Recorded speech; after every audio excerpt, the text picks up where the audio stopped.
प्रिय विद्यार्थियों, आज हम सामाजिक विज्ञान विषय में भूगोल विषय के अंतर्गत भारत की स्थिति के बारे में चर्चा करेंगे। आपके सामने एक भारत का राजनीतिक नक्शा है। अब मैं अपने विषय को स्थलीय सीमाओं वाले नक्शे से मैं आपको समझाऊंगा। ये जो मैप आपके सामने दिखाई दे रहा है, इसमें भारत के राज्यों को रेखाओं के द्वारा विभाजित किया गया है। भारत पृथ्वी में एशिया महाद्वीप के अंतर्गत स्थित है और उसमें भी अक्षांशीय दृष्टि से उत्तरी गोलार्ध में और देशांतरी दृष्टि से हम देखते हैं तो पूर्वी भाग में वो स्थित है। और इसकी अक्षांशीय और देशांतरी स्थिति की अगर हम चर्चा करते हैं तो भारत में हम जहाँ पॉइंटर में देख रहा हूँ कि ये भारत का जो कन्याकुमारी दक्षिण का भाग है, यहाँ पर इसका अक्षांशीय विस्तार 8 डिग्री 4 मिनट उत्तरी अक्षांश से जम्मू कश्मीर तक, इसका अक्षांशीय विस्तार 37 डिग्री 6 मिनट उत्तरी अक्षांश के बीच में है। हम यहाँ अरुणाचल प्रदेश पूर्वी क्षेत्र में जो हमारा पूर्वी भाग है उस में हम ये देखते हैं तो देशांतरी विस्तार 68 डिग्री 7 मिनट पूर्वी देशांतर से हम गुजरात को यहाँ पर हम देख रहे हैं तो 97 डिग्री 25 मिनट पूर्वी देशांतर के बीच में हमारा देश अक्षांशीय और देशांतरी दृष्टि से विश्व के अंदर स्थित पाया जाता है। इस भारत का कुल क्षेत्रफल उत्तर दक्षिण पूर्व पश्चिम वो है 32,87,782 वर्ग किलोमीटर इसका क्षेत्रफल है। यह विस्तृत देश भारत हिंद महासागर के उत्तर में स्थित है। इसमें 82.5 डिग्री की देशांतर रेखा जो भारत का समय मानक समय निश्चित करती है, जो भारत को 2 भागों में बांटती है। इसी के साथ 23.5 डिग्री की जो मुख्य अक्षांश रेखा है जिसे कर्क रेखा कहते हैं, ये भी भारत को उत्तर और दक्षिण 2 भागों में बांटने का काम करती है। भारत के पूर्व से पश्चिम असम से गुजरात तक, यहाँ पर हमें देखते हैं कि असम अरुणाचल प्रदेश से लेकर गुजरात तक इसकी लंबाई 2,933 किलोमीटर है। इसी के साथ कश्मीर से लेकर कन्याकुमारी तक भारत की जो लंबाई है वो 3,214 किलोमीटर पाई जाती है। फिर हम ये देखते हैं कि इसकी स्थलीय सीमाएं हैं। यहाँ हम गुजरात को देखते हैं तो राजस्थान से लेकर हिमालय पर्वत वाला पूरा क्षेत्र, अरुणाचल प्रदेश और इधर पश्चिमी बंगाल तक जब आते हैं तो ये स्थलीय सीमाएं कहलाती है। ये स्थलीय सीमाएं की लंबाई जो है हमारे यहाँ पर वो 15,200 किलोमीटर पाई जाती है। इसी प्रकार जो समुद्र से हमारी सीमाएं लगी हुई है भारत के, वो हम देखते हैं यहाँ पर अरब सागर में गुजरात से लेकर दक्षिण में हिंद महासागर और बंगाल की खाड़ी में पश्चिमी बंगाल तक जब हम जाते हैं तो ये इसकी जलीय सीमाएं कहलाती है जो 6,200 किलोमीटर है। क्षेत्रफल की दृष्टि से भारत का विश्व में 7वां स्थान है। इससे बड़े 6 देश रूस, कनाडा, ब्राजील, संयुक्त राज्य अमेरिका, ऑस्ट्रेलिया और चीन, ये 6 देश क्षेत्रफल की दृष्टि से हमसे बड़े हैं। हमारा विश्व में 7वां स्थान जो है वो पाया जाता है क्षेत्रफल की दृष्टि से।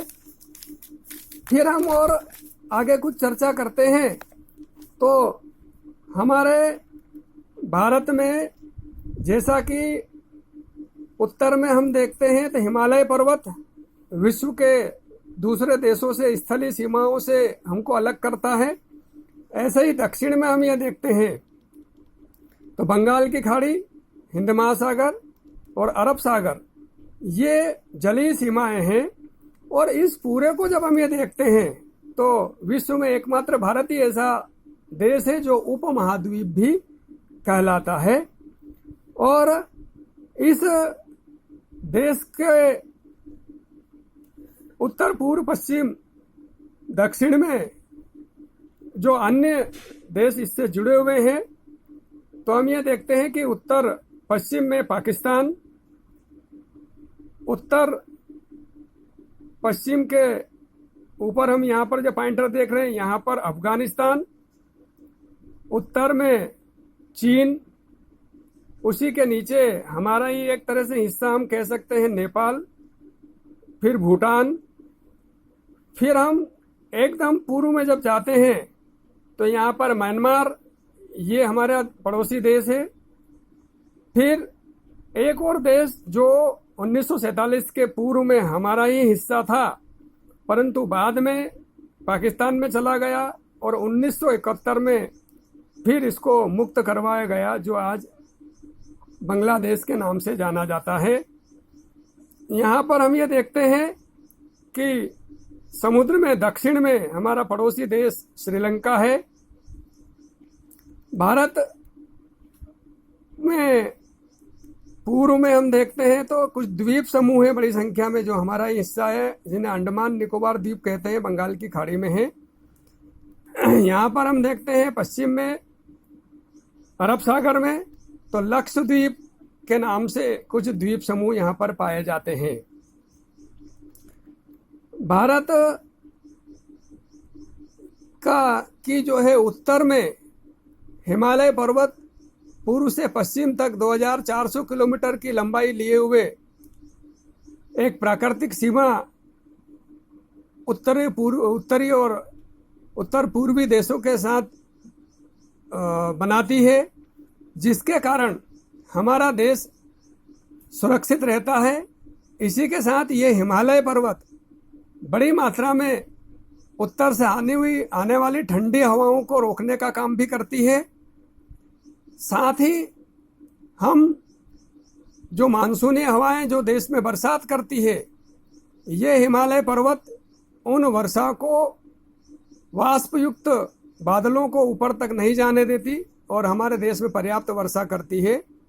चूँकि हमारे देश में तीनों ओर समुद्र हैं, पूर्व में हम देखते हैं बंगाल की खाड़ी, पश्चिम में अरब सागर, दक्षिण में हिंद महासागर।